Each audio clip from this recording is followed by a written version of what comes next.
Hi, you guys. I okay. I thought about my head. Maybe well, okay. It's cold. We're not necessarily in the shares at the moment, but we're not necessarily out of it either. We're literally on the feet of the Sierras. I think it was a little past Ridgecrest, but I had to pull over after the situation last night. That occurred with the police, and I may talk about that a little bit, but I survived it, and it was a pretty hairy situation that has gone wrong in the past, and so it wasn't really up to me completely. I feel like that it was going to be good or not. It was just the cop who decided basically this time that I was innocent as opposed to the last time that the cop falsely accused me. So because of that, I'm still able to sit on camera because of that. But I actually wanted to check in because I did get a chance to change the setting on my channel to age-restricted videos, but I actually didn't see a change, so I don't know. And a change meaning maybe like that people could leave less comments, or well, I don't get it monetized this channel, so I guess that I forgot what the rules were about that. And then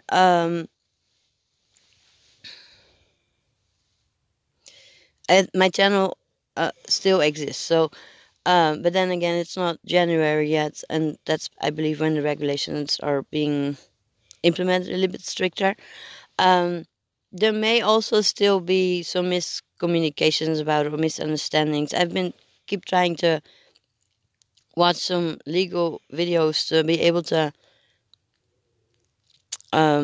understand kind of how people not can work around it, but actually work with the laws to still be accessible, but and not lose everything and still adhere to it. I have to say, I just cannot figure it out. And yeah, there are just a few aspects of the law and the implementation, I guess, that's now recently found in place. And I should just kind of move on about the COPPA because I find it finally boring. So I'm sorry I sound so hoarse. I'm quite sick right now. I had to pull over last night because I kept getting more panic attacks, and panic attacks are different than the triggers that you sometimes see me in, or that I talk about, or my meltdowns that I just have, and just walk out of situation with my dog and take care of them, or not have them anymore because I am growing older and I do get a little bit more support. But I was physically also not feeling that well. And the cold has a lot to do with it. So, now, I am glad I pulled over because this morning I got a notice from my friend, a former teacher from the photography class I used to be part of. And I'm mentioning her because that photography program, I think it's one of the longest things I've been able to be part of, because programs normally age out, or they have a maximum funding requirement of only be part of it 3 months or 6 months or 2 years, or after your degree. This program, I think I was part of it 12 years, and together with one other student, Cedric Milton. And Cedric Milton was the kind of guy who just walked into a room and turned it into a great time. Like, even with me, like, I sometimes was a little bit the end of his jokes and stuff, but he knew I could take it, and I knew, that he wasn't meaning it like meanly, but I just found out last week that something had happened to him. And of all the students in that class, and I was a little older, but developmentally kind of still on their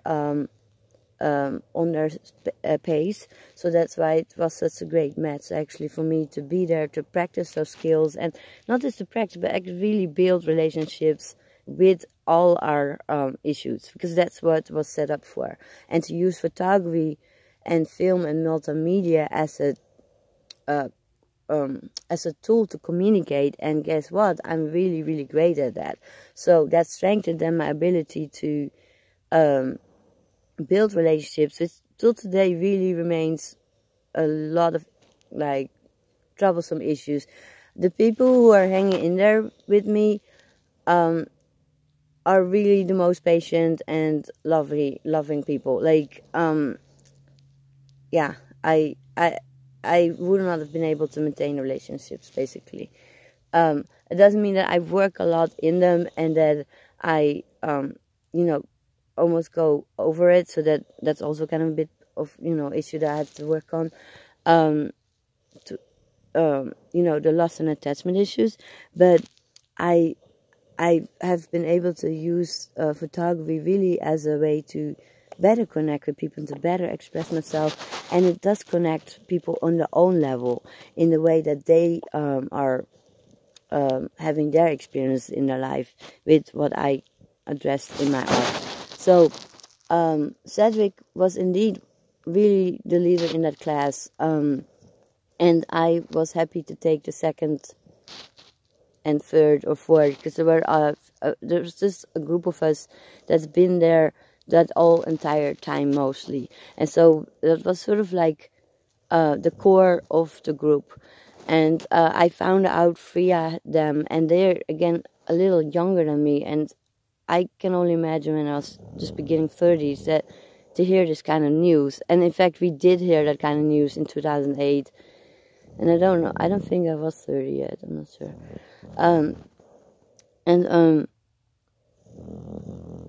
Yeah, just like them, it was hard to deal with. So it took me a little bit to find out that there is going to be service, and I'm going to try to make it over there.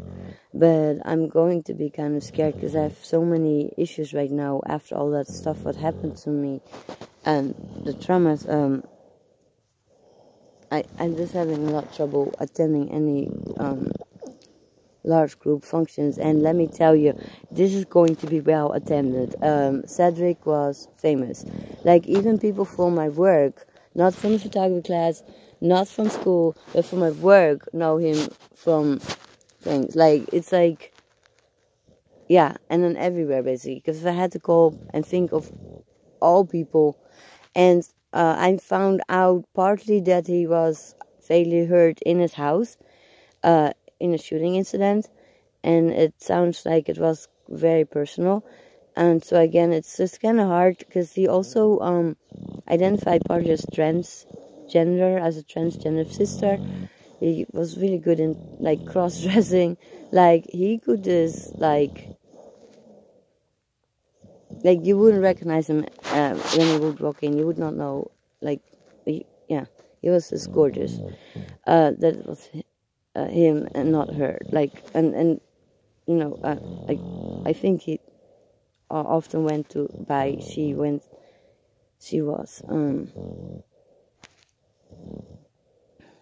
God. So I didn't find a lot out. But part of the problem is that the program was for foster youth and former foster youth, and the one thing we all have in common is that there's no family. And the fact that I was told by my doctor 2.5 years ago that I needed to get my affairs in order was because he knew that my health is wavering, and it can kind of be impacted by my organs that shut down plenty of times, and that it can be surprising. So he didn't want me to be surprised and not have anyone to take care of my affairs. And Sister Margaret, my godmother in Los Angeles, and me, we are not getting along that well, actually. And I wouldn't say it's not just recently. It was 4 years ago. Get it? And now I remember too. In 2012, after the assault and after the false arrest, and like every single time I needed her the most, actually. So I took kind of matters in my own hand. I took the doctor's advice seriously, and it allowed me to be more in control and to actually not be worried about going to die, other than, you know what, it's going to happen, and I know it can happen a little faster with me, so I need to actually be more, taking more steps and actions to be more responsible, because there are dogs and people after me that aren't like capable to maybe make those decisions, legally not, but also emotionally maybe not. So for me it actually has been a real eye-opener, and when I yeah, I'm no longer scared, actually. I think I was very scared of, like, what if something happens to me and people don't know what my wishes are, or they need to fundraise for me again, and I don't want that. The one time that I don't want is that this is what happened to Cedric right now. God, sorry. There is not a parent I can contact and ask, hey, where can we send some money, or do you need anything? Who is having access to his body? Is have someone legally have access to his body? We don't really know. And I know in my case, all those answers would be no. Yes, I still need to make more decisions, and write things down. Like Pastor Dave, his loss recently really, my loss of it, really made me aware of that, because he had a daughter who has been doing all the formal stuff. I was able to do an after potluck memorial service after the memorial service, but that had not much to do with his daughter, and I could not have helped with the funeral or the service or anything. So yeah, I found out there is a service next week, and I'm going to see a lot of people. I'm just, like I said, getting a bit concerned of the amount of people that are going to show up. And they're like me, quite outgoing and like honest and loud and stuff. So, yeah, we'll see. So right now I was going to go back south to be warmer, because I'm in a lot of pain. Like, I'm sitting here screaming pain, to be honest. I'm so sorry, guys.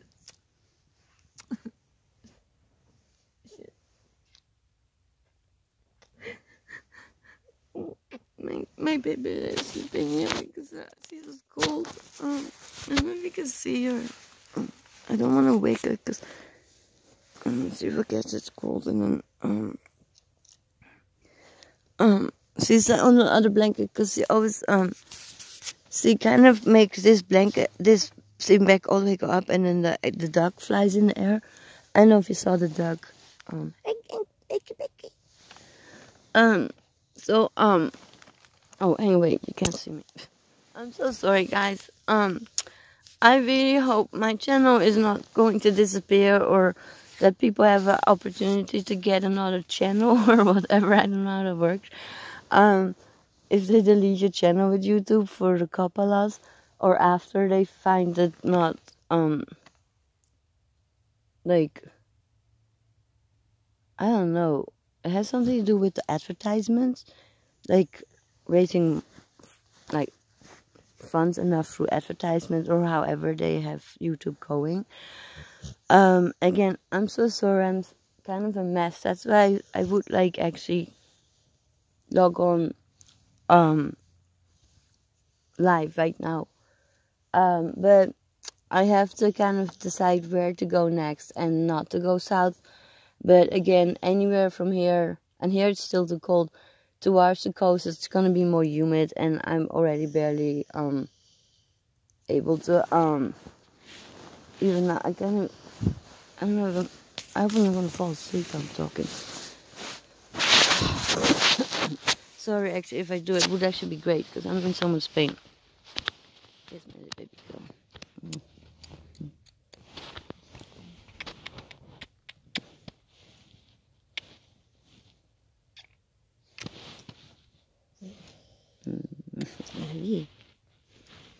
The female dogs.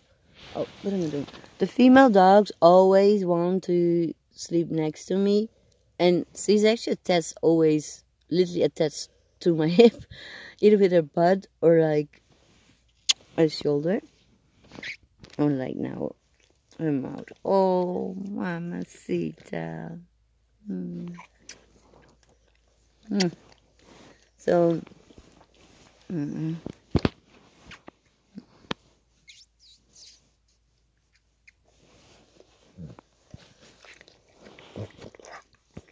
It's okay, Guinea. Go sleep a little bit. Yeah, it's bedtime still.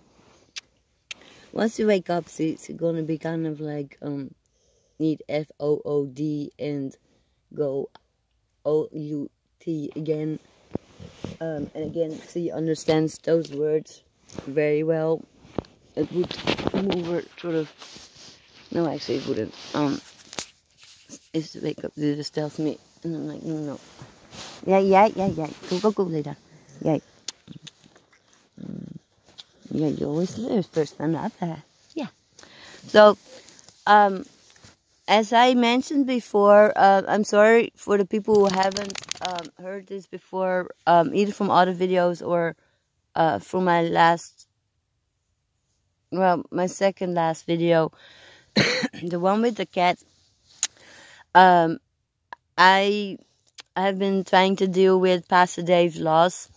He, as y'all know, meant a lot to me, and I'm really glad that I was able to respect his need to have his space the last 3 weeks in his life to really transition on by himself and with his loved ones, which I think was his daughter and his direct family. And so I miss him a lot because these are exactly the times I would call him or show up, because there's nowhere else to go and to be actually safe.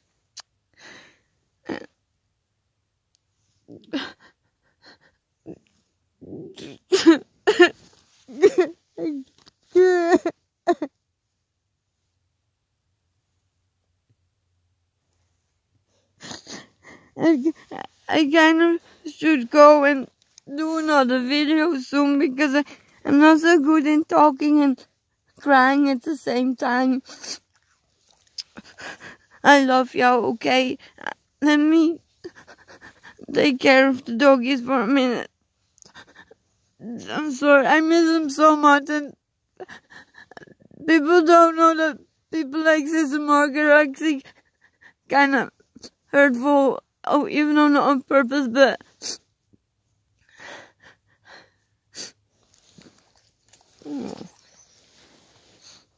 stinky bread. You know, stinky bread.